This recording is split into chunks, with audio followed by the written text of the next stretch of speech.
오늘은 27번째 27회를 시작해 보도록 하겠습니다. 오늘의 주제는 이와 기의 본질 및 무한대에 관한 것입니다.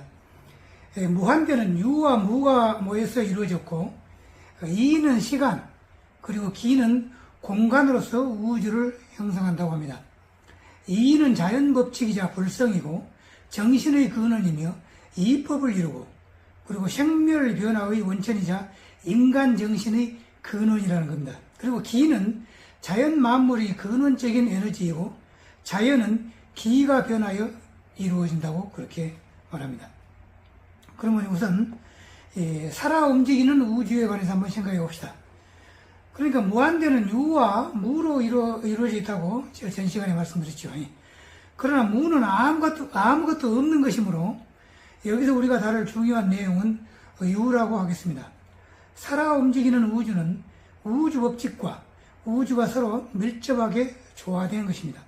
즉 시간으로서의 우주 법칙인 이와 공간으로서의 우주인 기가 합해진 것이므로 참다운 우주의 개념은 이익이라고 할 수가 있겠습니다.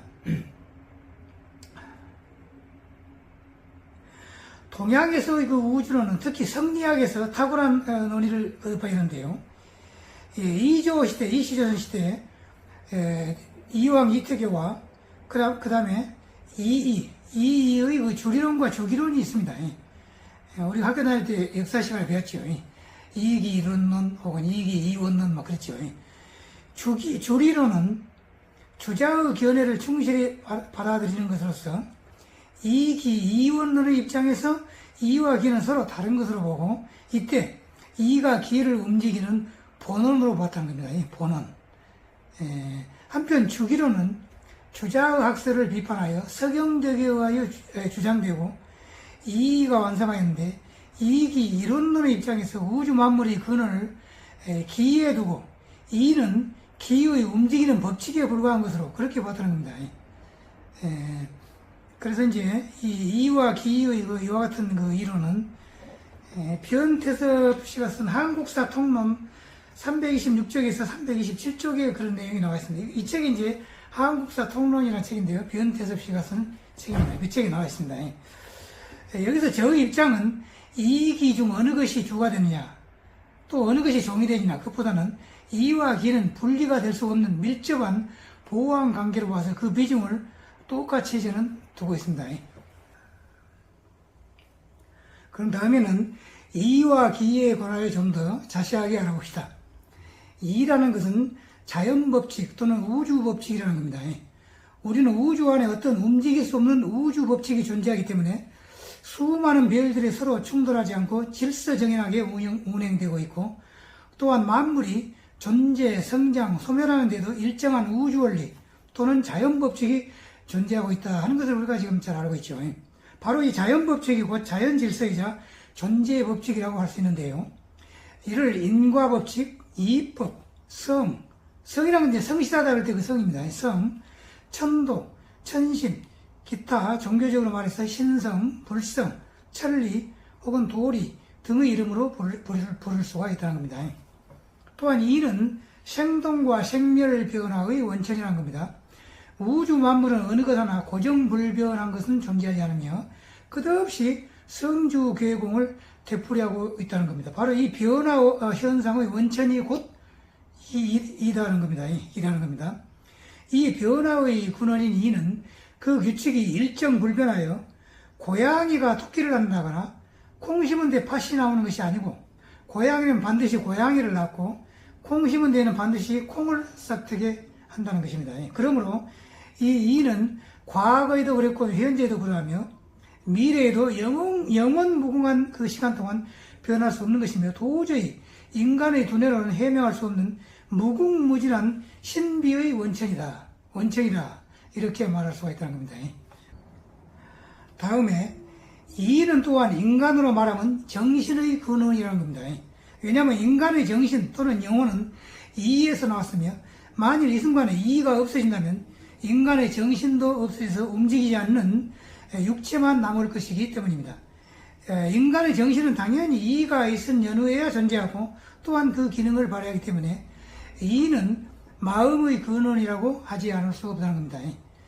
이는 또한 시간에 해당되는 것이라는 겁니다. 즉 만일 이 순간에 시간이 정지된다면 만물은 순간적으로 그 활동이 정지되어 움직이지 않는 부동의 만물이 되어버릴 것입니다. 그러므로 이는 시간에 해당된다 이렇게 말할 수가 있다는 겁니다. 그렇다면 기란 무엇인가 하는 것입니다. 기. 우선 기는 자연에 해당된다는 겁니다. 이가 자연 법칙 또는 존재의 법칙이므로 기는 당연히 나머지 하나인 자연이 되는데, 자연인 기는 따라서 자연 법칙 혹은 우주 법칙 혹은 존재 법칙인 그 이에 따라서 움직이고 있는 살아있는 세계가 바로 기의 세계라는 겁니다. 그러므로 이 생동하고 있는 우주에서 이를 배제한 우주는 움직이지 않는 부동의 우주가 되어버릴 것입니다.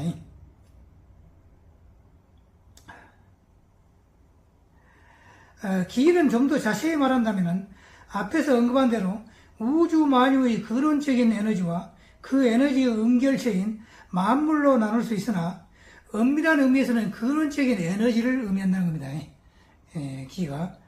그리고 기는 이가 없으면 죽은 것이나 다름없는 움직일 수가 없는 것이기 때문에 기만으로는 생성과 소멸을 할 수가 없다는 겁니다. 그러므로 기는 반드시 이와 결합이 되어야만 변화 현상을 일으킬 수가 있다 하는 것입니다. 가령 예를 들어서 얼음이 0도 이상이 되면 물이 되고 또 물은 열을 받게 되면 수증기로 기화를 하게 되는데, 이것은 뒤에서 누가 시켜서 그렇게 되는 것이 아니고 자기 법칙에 의해서 그렇게 될 뿐이라는 겁니다. 봄이 되면 꽃이 피고 만물이 소생하여 점차 여름이 되고 또 여름이 되면 가을이 오고 하는 등의 그 변화 역시 이의 법칙에 따라서 기가 그렇게 변화를 한다. 그런 얘기입니다. 기는 또한 만물의 근원이라는 겁니다. 앞에서 언급한 대로 에너지인 기가 응결된 것이 만물이라고 할 텐데, 근원적인 그 에너지가 이에 따라서 응결되면 살아있는 사람이 되기도 하고 죽어있는 돌이 되기도 하고 반짝이는 별이 되기도 한다는 것입니다. 그러므로 기는 만물의 근원이 된다고 할 수가 있겠습니다. 마지막으로 기는 또한 공간이라는 겁니다. 앞에서 말한 대로 이가 시간이라면 기는 만물에 해당되므로 공간이라고 그렇게 할 수가 있다는 것입니다. 물론 공간인 기는 무형체인 그 에너지로서 기뿐만 아니라 이 에너지의 응결체인 만물까지도 포함한 개념임은 말할 필요 없겠습니다. 그러니까 이 기는 근원적인 에너지, 보통은 기 그러면 근원적인 에너지를 말하죠. 이유는 그럴 때는. 그러나 또 다른 한편으로는 기는 에너지 플러스 만물, 그러니까 에너지가 만물로 변했으니까 에너지 플러스 만물, 이것을 또 기라고 칭할 때도 있다 하는 것입니다.